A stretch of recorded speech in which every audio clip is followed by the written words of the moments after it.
ये व्यर्थ के बकवाद करने वाले लोगों से मत मिलो, व्यर्थ के बकवाद करने वाले लोगों की तरफ मत देखो, ये क्या कह रहे हैं, क्या बोल रहे हैं। और तुम भी व्यर्थ का बकवाद मत करो। अपने समय को कीमती मान करके निरंतर प्रिया प्रीतम का नाम जप करो, उनके गुण लीला गाओ, उनकी सेवा में रहो। कभी प्रपंच की बातें, कभी प्रतिष्ठा का चिंतन, कभी नाना प्रकार के मान सम्मान का चिंतन, ये घुसने ना पावे हृदय में। बहुत सावधान रहना चाहिए साधक को। ऐसी बातें देखो मत, ऐसी बातें सुनो मत जिससे तुम्हारा हृदय उद्विग्न होकर प्रभु का चिंतन छोड़ दे। बंद करो अभी। अन्य लोगों के संग का त्याग कर दो, जो भगवत विमुख वार्ता करते हैं, संत निंदा करते हैं, दूसरों की निंदा करते हैं। कुछ हाथ नहीं लगता, ये लोग दुर्गति को प्राप्त होने वाले हैं। भक्तन निंदा अति बुरी भूल करे जिन कोय, किए सुकृत बहु जन्म के छिन में दारे खोए। पर निंदा के किए ते नहीं, आवत नहीं कछुआत, मूर्ख पर्वत पाप को ले चल अपने साथ। तो अलम कश्यापि संगत्या, ऐसा संग मत करो जिनके पास बैठने से भक्त निंदा, जन निंदा, भगवत निंदा हो। ऐसे से दूर रहो। अलम बंद कर दो ऐसे लोगों का संग। रात दिन हम श्यामा श्याम का नाम जप करेंगे, श्यामा श्याम के लीला गुण गाएंगे, श्यामा श्याम के ही धाम का शोभा का चिंतन करेंगे। जब तुम अपना जीवन श्यामा श्याम के चरणों में न्यौछावर कर दोगे तो पूरा भार श्यामा श्याम ले लेंगे और तुम्हारे हृदय में मस्ती आ जाएगी। जो ऐसा निश्चयी होता है, दृढ़ निश्चयी, उसके अंदर दृढ़ विश्वास, तो उसके हर समय भगवान की स्फूर्ति होती रहती है। भारी प्रतिकूलता में भी भगवान का सानिध्य अनुभव होता है। वो अनुकूलता में तो भगवान के दुलार को देखता है, लेकिन प्रतिकूलता में भगवान की विशेष कृपा को देखता है। ये संयोग, ये वियोग, संसार की ये द्वंद्वमयी वृत्तियां भक्तों के हृदय में नहीं चुभती। आए की हुज्जत नहीं, गए की तलाश नहीं, क्योंकि नित्य संयोग भगवत स्मृति के प्रभाव से प्रभु का रहता है। शोक, विषाद बहुत ध्यान देने योग्य विषय है। तभी लोगों को ऐसा लगता है कि ऐसा कैसे हो सकता है। भक्त के चरित्रों को जब सुनते तो लगता है ऐसा कैसे हो सकता है, ऐसी परिस्थिति में भी ऐसा कैसे हो सकता है। क्योंकि तुम मानसिक बुद्धि से युक्त हो और वो भागवतिक स्थिति से युक्त है, इसलिए तुम उसको पार पा ही नहीं सकते। जब तुम अपना जीवन श्यामा श्याम के चरणों में समर्पित कर देते हो हृदय से, फिर उनकी कृपा से सब विघ्न दूर हो जाते, एक अपार मस्ती रहती है। नहीं तो शोक, विषाद, दुख, क्लेश, कष्ट, संताप, भय, उद्वेग, ये सदैव सताते रहते हैं। इसी से डिप्रेशन होता है। बार बार नकारात्मक चिंतन, शोक, विषाद, दुख, चिंता, क्लेश, संताप, भय, उद्वेग, यही पूरे मानसिक स्तर को नष्ट कर देते हैं। उत्साहहीन जीवन हो जाता है। जब तुम श्यामा श्याम को समर्पित हो जाते हो तो ये सब प्रवेश भी नहीं करते, एक अपार मस्ती बनी रहती है। अब क्या होगा? श्यामा श्याम जो करेंगे वही होगा। श्यामा श्याम पता नहीं कैसा करें, नहीं, वो सदैव मंगल भवन है, वो जो करते महामंगल होता है। यह निश्चय उपासक के हृदय में आ जाना चाहिए। इसलिए अपना सारा मन, सारी बुद्धि, सारा जीवन, प्रत्येक श्वास प्रभु को अर्पण कर दो, फिर देखो तुम निहाल हो जाओगे। दुख, शोक, विषाद, क्लेश, कष्ट, संताप, भय, उद्वेग, ये उसी को व्यापते हैं जिसने अपने जीवन को प्रभु के चरणों में अर्पित नहीं किया। इसलिए तुम अपना सारा मन, सारी बुद्धि, सारा जीवन, प्रत्येक श्वास केवल प्रभु को अर्पित कर दो, फिर देख लेना श्वास कैसे अर्पित की जाती, राधा राधा राधा। बुद्धि कैसे अर्पित की जाती, एकमात्र निश्चय कि भगवत सुख ही सुख है, ये जागतिक सुख सुख नहीं, ये दुख है, ये ऐसा दलदल है जिससे आज तक कोई नहीं निकल पाया। सारा मन, हम मन से केवल प्रभु का मनन करें, बार बार मन को संसार से हटा के नाम में, रूप में, लीला में, धाम में लगाएं।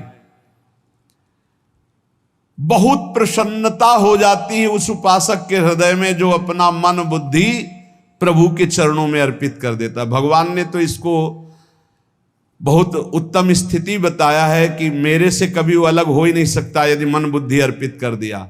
मय्येव मन आधत्स्व मयि बुद्धिम निवेशय, तो निवश्य मय्येव अत ऊर्ध्वं न संशया, बिल्कुल संशय नहीं, वो मेरे में ही निवास करेगा जिसने मन और बुद्धि अपनी मेरे में अर्पित कर दी। बहुत प्रसन्नता रहेगी उस उपासक के जीवन में जो अपने आप को मन बुद्धि सहित प्रभु के चरणों में समर्पित कर दिया है।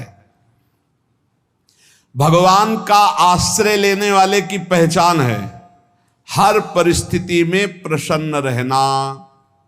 देखो आप भगवद आश्रित हो कि नहीं, देखो अनुकूल परिस्थिति में तो सब प्रसन्न रहना, लेकिन प्रतिकूल परिस्थिति में प्रसन्न रहना ये भगवान के भक्तों का लक्षण है। हर परिस्थिति में प्रसन्न रहना ये भगवान के भक्तों का लक्षण है।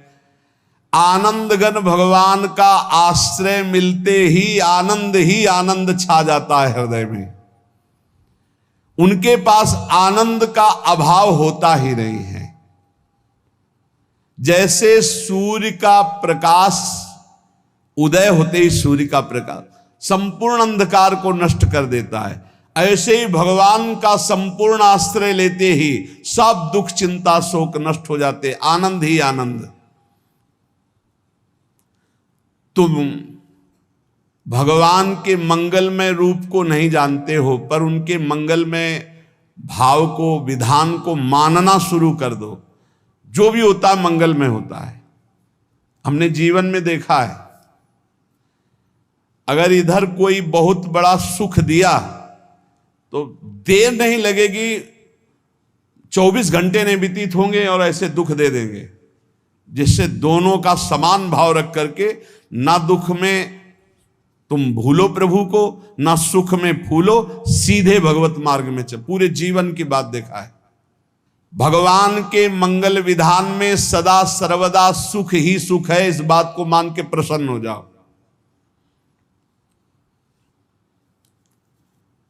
जब भगवान का भजन करने वाले की तन्मयता बढ़ती है भजन में, तो द्वेषी जन अपने आप तैयार हो जाते हैं। भक्त कभी किसी से द्वेष नहीं करता, अपने आप वो द्रोह करने लगते। तो नरसिंह मेहता जी से बहुत गांव के कई लोग थे जो जलते थे, ऐसे जलते थे कि अब क्या करें, कैसे मिटा दे नरसिंह मेहता जी को। अब उपाय तो मिल नहीं रहा था। तो एक दिन संतों की मंडली आई और उन्होंने कहा कि हम रास्ते में कोई चोर आदि धन ना ले ले, इसलिए यहां से किसी की हुंडी चलती है क्या द्वारिका में? पहले ऐसा था। बोले हाँ, हमारे यहां बहुत बड़े सेठ हैं नरसिंह मेहता जी, पर आप कहोगे वो मना कर देंगे। कई बार कहोगे, अगर वो स्वीकार कर ले तो वहां। और उनका लक्ष्य था कि नरसिंह मेहता जी की तो खाने की भी सुविधा नहीं थी, हुंडी कहाँ की बात आई।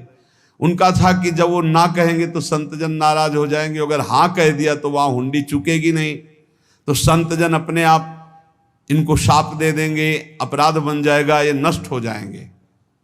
संतों को भेजा नरसिंह मेहता जी ने, सबकी दंडवत की, चरण पखाड़े। तो उनका ये इतना रुपया है, द्वारिका में साधु सेवा हम करेंगे, वहां तुम्हारी हुंडी चलती है, तो आप अरे उनका आप कहाँ भूल रहे हो, यहाँ खाने की भी व्यवस्था। बोले हमें सब पहले से बता दिया गया कि आप मना करोगे, बार बार मना मत करो, हमें पता है। तो उन्होंने ठाकुर जी की तरफ देखा, बोले क्या लीला है प्रभु, संतों से हम क्या कहें, ये ले रुपए। उस समय स्वर्ण की मोहरें चलती थी, बेच के बाजार से खूब उन संतों को पवाया, उन्हीं संतों की सेवा की। और उनका अपने सेठ का नाम तो बताओ जहां हमें जाके हुंडी मिलेगी। सेठ, सावल सा सेठ। संत जन गए वहां, पूछा कि नरसिंह मेहता जी का जिन सेठ से परिचय, उनका नाम सावल सा सेठ, उनकी गद्दी कहाँ है? तो जो कुछ भक्त थे वो द्वारिकाधीश की तरफ संकेत करते कि वही हैं। बोले नहीं नहीं, वो सेठ है, उनकी गद्दी चलती। पूरी बाजार में कहीं कोई। अब संत जन एकांत में होकर के बहुत विचलित हुए, क्या हमारे साथ धोखा हुआ? नरसिंह मेहता जैसा संत क्या धोखेबाज हो सकता है? देखो, संशय तो बहुत विचित्र होता है। बड़े बड़ों को संशय हो जाता है। जब भगवती सती जी को संशय हो गया, राम जी को, हे खग हे मृग हे मधुकर श्रेणी, ऐसा पूछते हुए कि सच्चिदानंद कैसे हो सकते, तो किसी को हो सकता है, क्योंकि वो बुद्धि की अधिष्ठात्री देवी है। जो ही उनके मन में ऐसा आया कि क्या हमारे साथ धोखा हो रहा है, इतने में ही देखा जय हो सावल सा सेठ की। वो कहा सावल सा सेठ? तो देखा बढ़िया मुनीम जी उनके साथ, और सेठ बस्ता लिए हुए मुनीम जी, सरकार इधर से चलो। तो उनका सावल सा सेठ आपका नाम है? संतों ने कहा। बोले हाँ। बोले नरसिंह जी? हाँ। बोले आपकी हुंडी आ गई है। हुंडी एक कागज में लिखा कि ये हमारे सेठ जी को दे देना। वैसे लोग मुझे माखन चोर कहते, कोई कुछ कहता, लेकिन आपने सेठ बना दिया। जब आपने सेठ बना ही दिया तो आप कभी परवाह मत करना तुम। और ये सेवक आपकी सेवा में सदैव तत्पर है। भगवान ने ऐसा लिखा। जो भगवद आश्रित है, एक बार ये चलता रहता है, जो संत जन होते हैं उनके विरोधी अपने आप बन जाते हैं, किसी से कोई मतलब नहीं, अपने आप विरोधी बन जाते हैं। कबीरदास जी का पूरी काशी में यश था। भजन करने वाले महापुरुषों का यश बढ़ता है जब, तो जो भजनहीन होते हैं उनके हृदय में जलन पैदा हो जाती है, और वो उनको विविध प्रकार से फंसाना चाहते हैं, उनको कष्ट देना चाहते हैं। तो कबीरदास जी के यश को धूमिल करने के लिए कुछ ब्राह्मणों ने एक रचना रची। मुड़ मुड़ा के कबीरदास जी के शिष्य बन करके पूरी काशी के सब आश्रमों में निमंत्रण दे आए। कल भंडारा है, संत सेवा है, सबने स्वीकार किया। कबीरदास जी अपनी दिनचर्या करके निकले तो संत मंडली आने लगी। बोले कै बजे सेवा है? साधु सेवा। बोले कौन सी साधु सेवा? बोले कल आपके शिष्यजन निमंत्रण दे के आए, पूरी काशी के सब संत आ रहे हैं। कबीरदास जी ने कहा यहाँ तो एक की भी व्यवस्था नहीं, पूरी काशी के संत आ रहे। अच्छा, समझ में आ रहा है, लीला बिहारी तुम लीला करना चाहते हो। गए अपना निकल गए गंगा किनारे, एक झाऊ के नीचे बैठकर अपना भजन ध्यान में मगन है। 11-12 बजे तो उन्होंने देखा संतों की मंडली, काशी तो बहुत। कबीरदास जी ने देखा कि आश्रम की, तो बोले पता नहीं क्या होगा, चलो चलते हैं। तो ऐसे गमछा वस्त्र करके ऐसे डालकर मुंह ढक करके, वहां बड़ी बड़ी पंगत लगी थी। कबीरदास जी सबको पाओ जी पाओ। कबीरदास जी के रूप में स्वयं भगवान पाओ जी। कबीरदास जी ने कहा अच्छा, जब स्वामी परस रहे तो हम भी बैठ के पा ले। तो जब उसी पंगत में बैठ गए अपना कपड़ा ढक करके, और जब मोहरे की दक्षिणा दे रहे थे सब लोग कि वाह कबीरदास जी ने आज तो साधु से। सबको जब कबीरदास जी के सामने आए तो ऐसे मुंह ढके, बोले देखो जो मेरा होता है उसे मुंह छुपाना नहीं पड़ता, मुंह ढकला नहीं पड़ता। लो दक्षिणा, तुम भी दक्षिणा लो। कबीरदास जी को कबीरदास जी दक्षिणा दे रहे, और वो कबीरदास जी है भगवान, और ये पाले वाले कबीरदास जी है भगवान के जन। कभी भगवान अपने, अरे जमाने जोर लगा ले, कितना जोर लगाएगा, भक्त और भगवान का झंडा कभी न झुकने पाएगा। बिल्कुल चिंता, शोक, भय, उद्वेग रहित जीवन भगवद आश्रित। तुम भगवान के मंगल विधान में सदा सर्वदा प्रसन्न रहो। अब ये विचार कर लो कि भगवान जो करेंगे तुम्हारा मंगल करेंगे। अब थोड़ा ऐसा बीच में लगता है कि अमंगल हो रहा है क्या, लेकिन पक्का समझो बहुत बड़ा मंगल उनका विधान होता है। बहुत ही उत्तम मंगल होता है भगवान के शरणागत का। भगवान हमारे विचारों वाले नहीं हैं, हमारे विचार प्राकृतिक है, भगवान के विचार चिदानंदमय हैं। वो अपने विचार से हमारा मंगल करते हो, हम अपने विचार से मंगल चाहते हैं। भगवान के विचार से मंगल ही हमारा होगा, इसलिए कभी हमको चिंता शोक भय नहीं करना चाहिए। भगवान की ओर से कभी तुम्हारे लिए ऐसा विधान नहीं होगा कि तुम दुखी हो जाओ, बस तुम्हारी सोच हो सकती है, उसका परिणाम बहुत मंगल होगा। जगत की ओर से निराश हो जाओ, किसी से आशा मत रखो, फिर आप देखो आपका जीवन कैसा आनंदमय व्यतीत होता है। ये जो जगत की आशा है यही दुख प्रदान करती, सच्ची जगत की आशा ही दुख प्रदान करती है। अगर जगत से कोई संबंध न रखा जाए और भगवत भाव में रहकर तो बहुत अच्छा जीवन चलेगा। अपने कर्तव्य का पालन करो, परिवार को भगवत स्वरूप मानकर पोषण करो, किसी से कोई संबंध मत रखो, कोई आशा मत रखो, यही अध्यात्म सिखाता है। अपने आप भगवत स्वरूप, सबका व्यवहार मंगलमय और आपका जीवन मंगलमय। अपने घर में ऐसे रहो जैसे किसी अतिथि के घर में रह जाता है, चलना है यहां से जाना है। कौन रहता है अपने घर में अतिथि की भांति? भगवान का भक्त। जाना है यहां से, अपनी प्रिया प्रीतम के पास जाना। ये हमारा घर नहीं है, यहां तो हम समय व्यतीत कर रहे हैं, अपनी आयु व्यतीत कर रहे हैं भगवत आराधना करते हुए। हमें जाना है प्रिया प्रीतम के पास। वास्तविक घर भगवान का धाम है हमारा, वास्तविक घर वाले प्रभु हैं हमारे, जो नित्य सच्चिदानंद भगवान के चरणों में अपने चित्त को समर्पित करता रहता है। उसको यह अनुभव होने लगता है कि बड़ी कृपा है हमारे ऊपर, भगवान की बड़ी कृपा है हमारे ऊपर।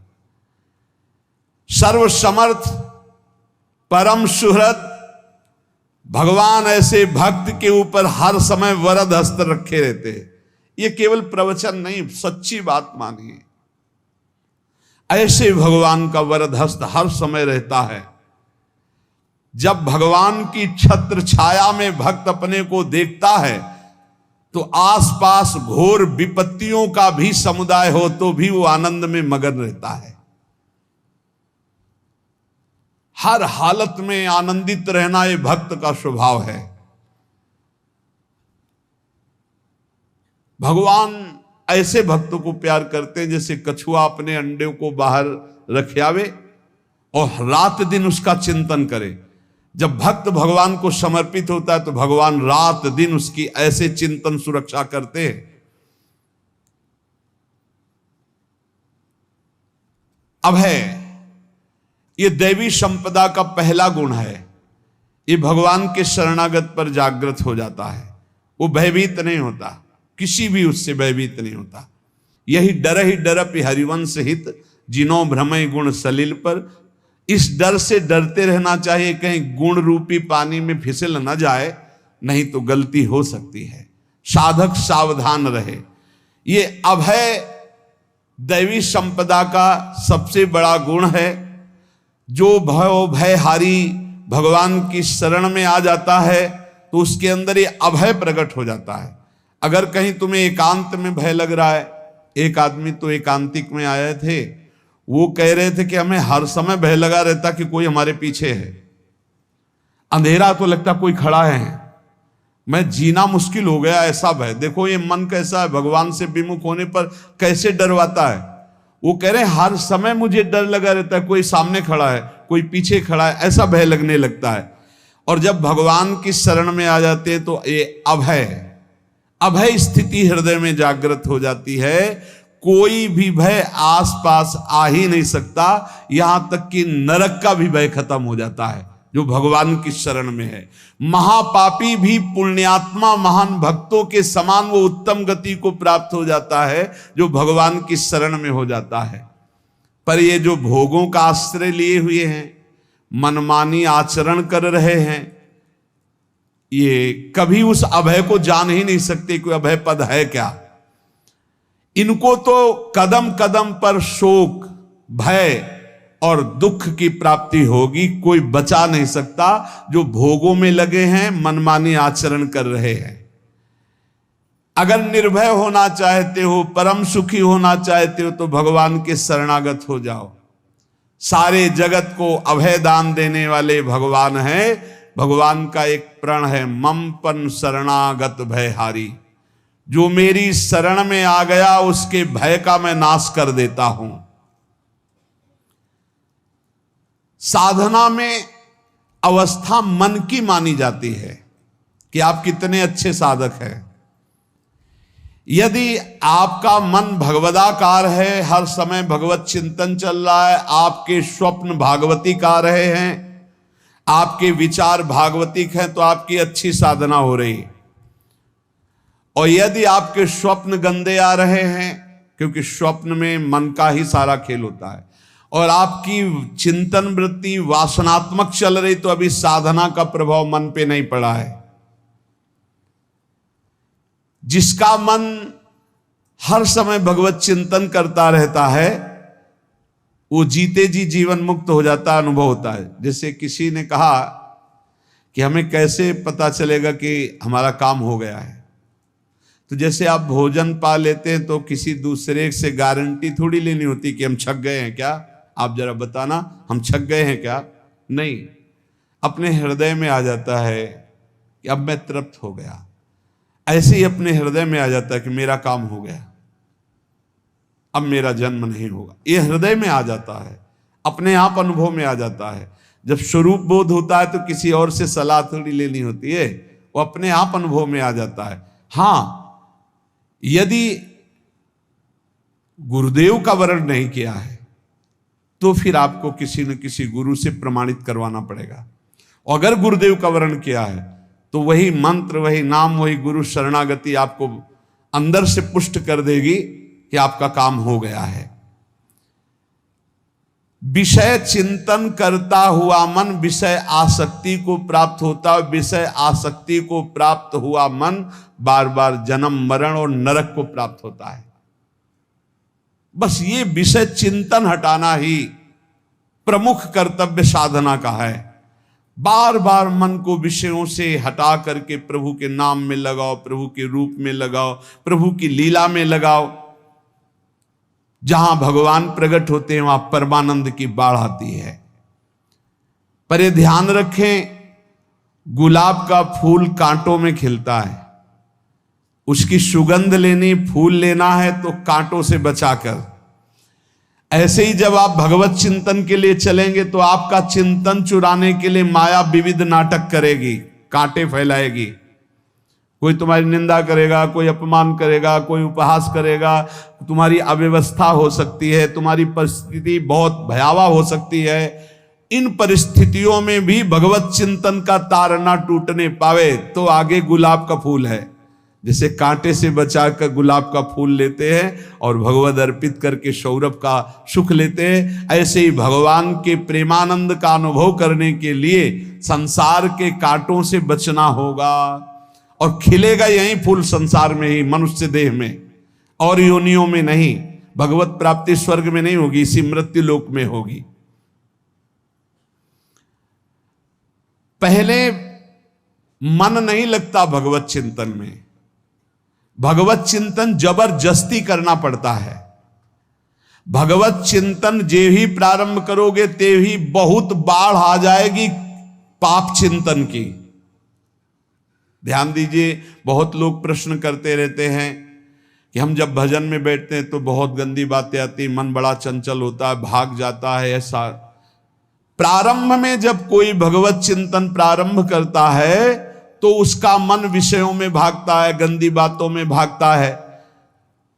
अब लोग कहते पहले तो हमारा चिंतन बढ़िया होता था, अब चिंतन नहीं होता। तो कोई सिद्ध पुरुष थोड़ी हो गए, तुम्हें जबरदस्ती चिंतन करना होगा। जगत के प्राणी में जहां मन जाए तो इसमें भी भगवान, पदार्थ में मन जाए तो उसमें भी भगवान, जहां जहां मन जाए वहां वहां भगवान देखो, या मन को हटाकर नाम मंत्र में लगाओ। ऐसे भगवत स्मृति जागृत की जाती है, बार बार प्रयास करना होता है। कई लोग ये प्रश्न करते हैं कि हमसे बड़े पाप हो गए तो क्या हमें भगवान की प्राप्ति हो जाएगी? तो यहां कह रहे हैं भगवान किसी के पूर्व जीवन को नहीं देखते हैं, वर्तमान के भजन को देखते हैं। पकड़ो इस बात को। अगर वर्तमान में आज आप सुधर गए हो, नाम जप कर रहे हो, तो आप भक्त हो। ये गीता जी में भगवान ने कहा, अपिचेत सुदुराचारो भजते माम अनन्य भाग साधुरेव समन्तव्या सम्यक व्यवसिता। ऐसा बहुत दुराचारी पहले रहा है, बाद में उसके मन में आ गया कि भगवान के सिवा हमारा कोई कल्याण करने वाला नहीं, हमारा कोई नहीं। तो भगवान कहते हैं मैं उसे साधु ही मानता हूं, उसे साधु बना देता हूं। भगवान किसी के पूर्व जीवन को नहीं देखते। बहुत बढ़िया बात है। कल तक हम क्या करते रहे भगवान नहीं देखते, आज क्या कर रहे हो ये देखते हैं। यदि आज आप भजन में लग गए हो, अच्छे आचरण कर रहे हो, तो आपको भगवत प्राप्ति हो जाएगी। भगवान ये नहीं देखते कि पूर्व में पुण्यात्मा रहा है कि पापात्मा रहा है। भगवान वर्तमान में देखते कि मेरा भजन कर रहा है, बस इसी से कल्याण कर देते हैं। पकड़ो इस बात को, तो कभी प्रश्न नहीं उठेगा कि क्या हमको भी भगवत प्राप्ति हो सकती है क्या।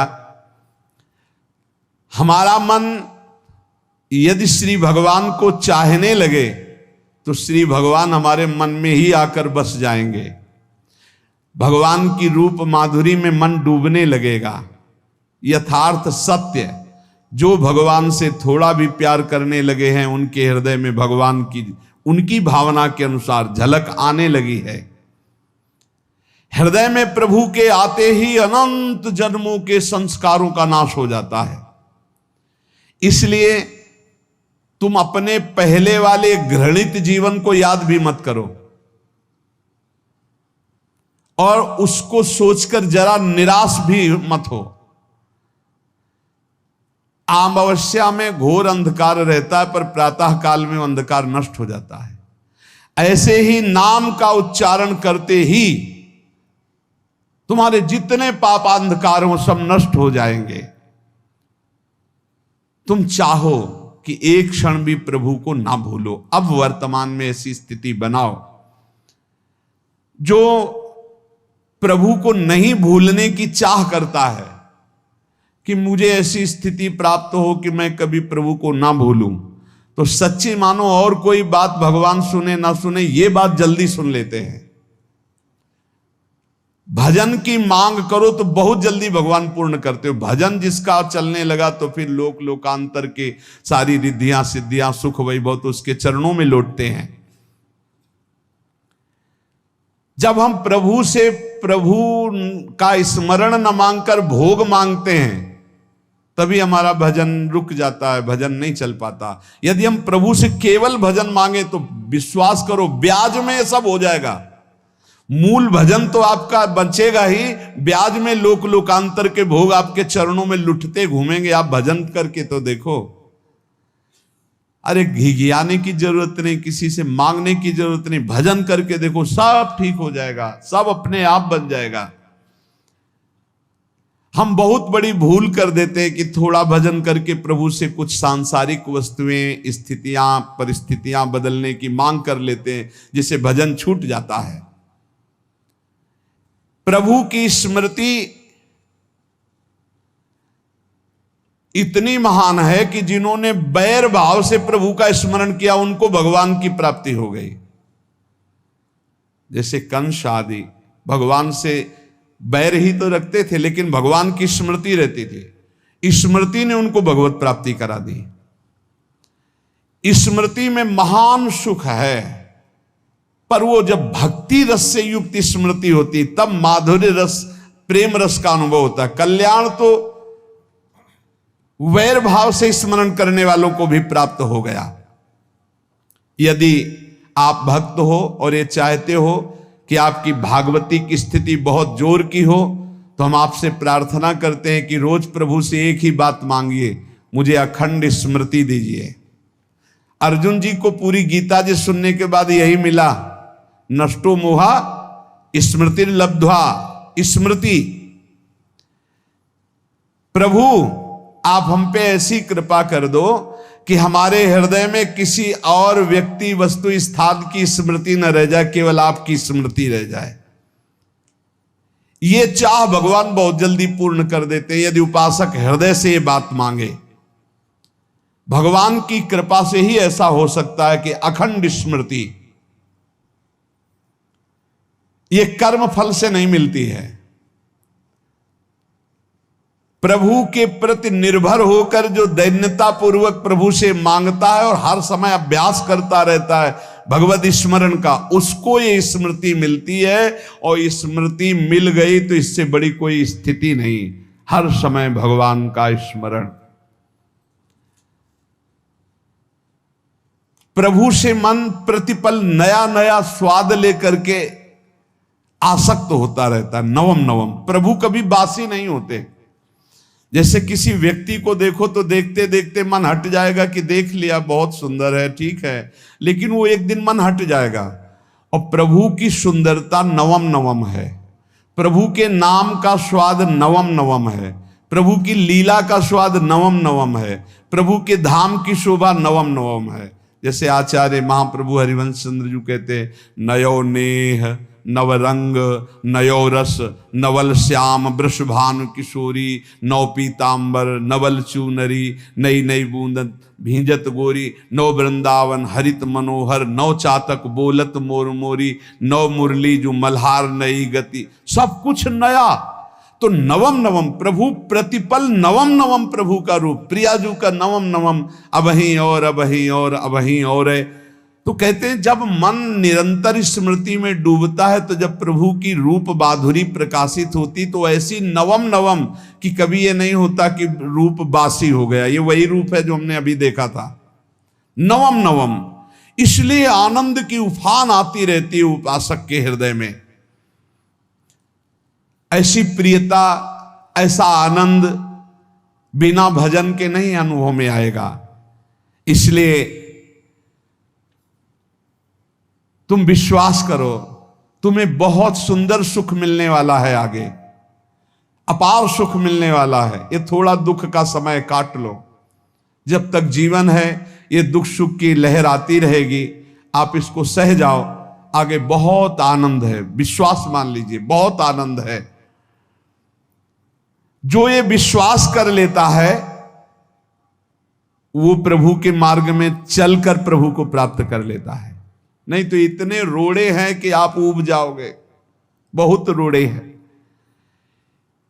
जो प्रभु के मार्ग में चलता है तो माया के बहुत से पार्षद अपना प्रभुत्व दिखाने उनके पास आते हैं, महिमा अपनी दिखाने, पर वो किसी वस्तु स्थिति अवस्था प्राणी पदार्थ का प्रभाव स्वीकार ही नहीं करता, क्योंकि भगवत स्मृति परायण है, भगवान की कृपा पर विश्वास है, इसलिए उसको कोई फंसा नहीं पाता।